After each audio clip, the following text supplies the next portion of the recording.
In the 1970s, about 5 decades ago, China began to be a progressive country. Dubbed as an economic miracle, China started boosting its military. The Maoists claim that the powers exist and can be released. They are right.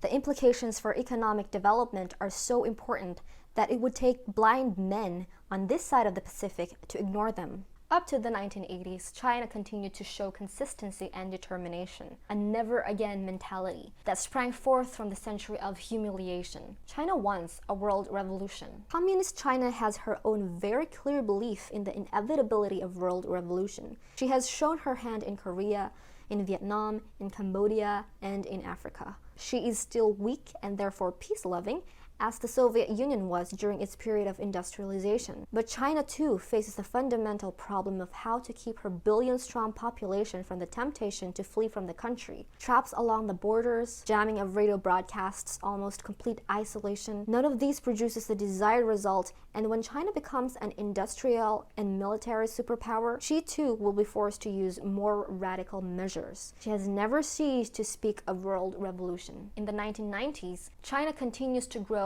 in economic and military might, fulfilling the prediction of Napoleon Bonaparte that when China awakens, the whole world will tremble. No one doubts that unless something drastic and unforeseen occurs soon, China will gain control of most of the countries of the East, with whom it shares many religious and cultural similarities. China is aiming to become the world's greatest power. She still regards Taiwan as a renegade province.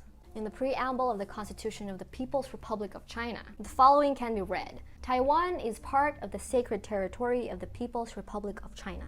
It is the sacred duty of the Chinese people, including our fellow Chinese in Taiwan, to achieve the great reunification of the motherland. It is evident that China will not stop chasing Taiwan.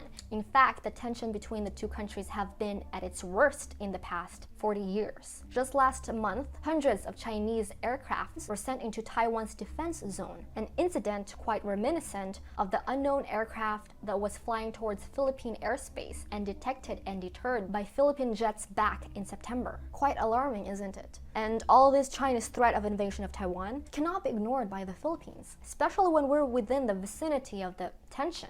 This issue is clearly a national concern as well. Those who set it aside do not understand the history of and how the dragon of the East moves. It is imperative for the Philippines to have a clear plan regarding this, and whatever decisions are made must be communicated to every Filipino citizen. Thank you so much for watching Sabi ni Abby. For more videos like this, please follow the links displayed on screen or in the description box. Mapagpalang araw po sa inyo lahat.